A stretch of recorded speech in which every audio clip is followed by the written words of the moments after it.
आए हुए तमाम वार्ड सदस्य, बहनों, भाइयों, नौजवान साथियों, हम सब जयंती के अवसर पर कई उद्देश्य से जुटे हैं।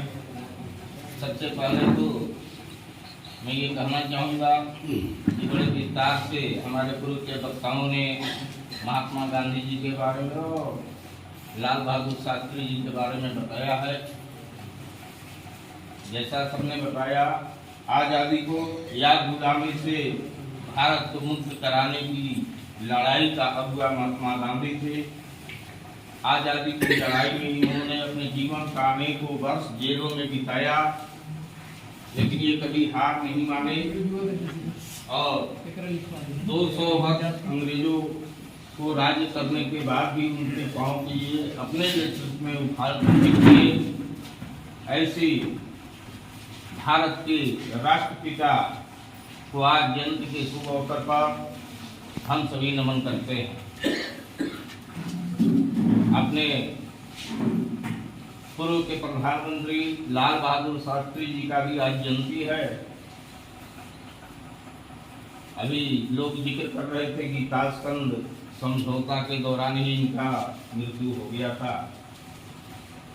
तो हम सब जानते हैं अभी के दौर में नरेंद्र मोदी प्रधानमंत्री जी हैं, ये सर्जिकल स्ट्राइक करते हैं, लेकिन इनके शासनकाल में जब ये प्रधानमंत्री थे तो भारत पाकिस्तान का युद्ध हो रहा था। उस समय इनकी सेना लाहौर पर पहुंच गई थी। लाहौर पर भारत की सेना कब्जा कर चुका था।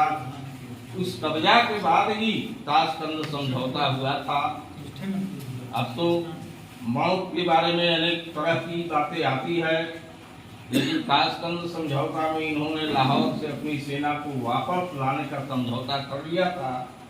तत्पश्चात अपने शुभ चिंतकों को, यहाँ तक भी कुछ लोगों का कहना है कि अपनी पत्नी और बच्चे से इन्होंने पूछा कि यह समझौता कैसा रहा।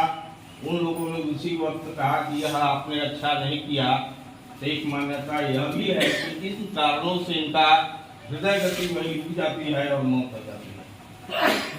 तो ऐसे महान पुरुष जिन्होंने लाहौर तक अपनी सेना को पहुंचा दिया था, और अगर उस दिन शायद ताशकंद समझौता नहीं हुआ होता तो लाहौर भी आज भारत का हिस्सा होता। उनकी सेना वहाँ ऑलरेडी चढ़ गई थी, कब्जा में ले लिया था।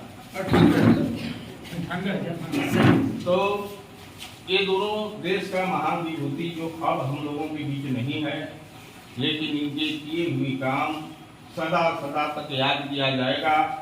एक ने आज़ादी की लड़ाई अपने नेतृत्व में लड़कर और पूरे देश को आज़ाद करवाने का काम किया।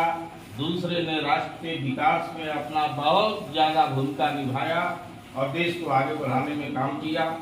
मैं आज के जयंती के अवसर पर इन्हीं चंद शब्दों के साथ इस वाणी को विराम कर देता हूँ।